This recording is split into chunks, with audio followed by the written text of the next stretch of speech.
So for a lot of us, we grew up with G.I. Joe. G.I. Joe was awesome. Awesome characters. And over the years, these characters become beloved, especially Snake Eyes. Holy shit, everyone loves Snake Eyes. Roadblock, Cobra Commander, Destro. But G.I. Joe, man, it's awesome guys, man. In this modern era, we have a lot of podcasters who are, they're like G.I. Joe figures that become podcasters. Imagine if Snake Eyes became a podcaster. Duke or Flint. And that's kind of what we got. We got, Shawn Ryan, Jocko Willink. We like these G.I. Joe podcasters. It's cool to listen to their stories. And some of them are very compelling people. They're interesting. It's never boring. One of the most famous is Tim Kennedy. And he stands out because he's got a very polished presence. He's a good-looking guy. He speaks nice. He's nice. He's a nice guy. He's like the NPR of Special Forces. And Tim Kennedy, in his own right, he's a badass guy. A UFC fighter, pro fighter, Special Forces soldier, decorated soldier. But Mr. Kennedy has come under scrutiny of late. Some other soldiers, Special Forces soldiers, who many of us don't know, they're not as famous. I mean, Tim Kennedy's very famous.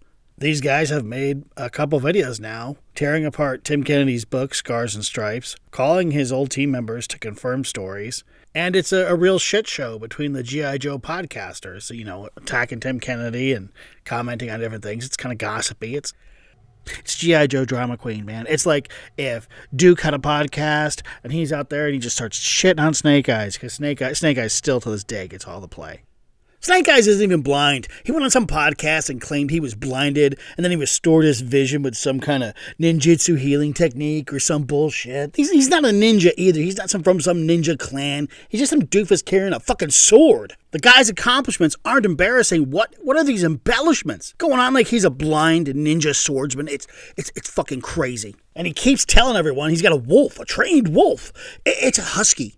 It's a rescue husky. He got it from Colorado. Then Flint rushes to Snake Eyes' aid. Don't listen to Duke. Duke's a bad guy. We caught him blowing Recondo in the barracks.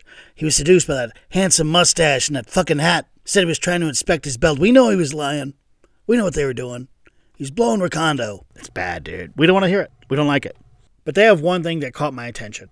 And it was 2019. Some kind of UFC event. The dude announced he had a Bronze Star with a Valor device. Among his multiple awards from the Army are the Bronze Star Medal and the V device awarded for valor under fire. Jesus Christ! And Tim Kennedy, he didn't correct him. Now, I don't expect him to dive in the announcer and be like, I don't got that, bro.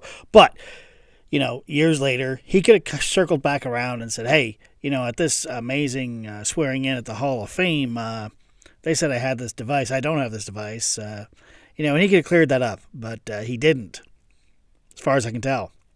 Now, for the veteran community, it's coupled with this tweet he put out about getting medals for valor. Well, in their world, they're talking about the device, and they think Tim is inferring he has the device. I don't think the veterans are out of line thinking that. You've got the announcement at the Hall of Fame. You've got the PDF off his website. You got the old IMDb page bio. Those claim he has the V device. This Twitter kind of infers it. It's around the same time, 2019, as the International Hall of Fame. It doesn't look good. And it's really a shame because Tim is pretty well decorated and does heroic things and is a pretty good presence to everything he touches these days. So I really hate it. In the interest of full disclosure, I don't know and have never met personally Tim Kennedy. But we do have some mutual friends, people who have worked at his organizations. I've worked for them. So there's some overlap there. He's going to have to explain that 2019 crap. He must have given notes to the announcer. I don't know. That's one that really bothers me. The only possible explanation I can come up with for that is an agent, like a booking agent, told him the wrong stuff and just went with it. But I haven't heard that. So we'll have to see how this plays out. I don't have a lot of experience in the, Special Forces community. I never served. But I am an expert at dealing with stolen valor. I dealt with busting one of the craziest stolen valor people you've ever seen who really got powerful. It was wild. Dude faked being a ranger for over a decade. Wore the ranger tab in pictures with people as high ranking as the vice president.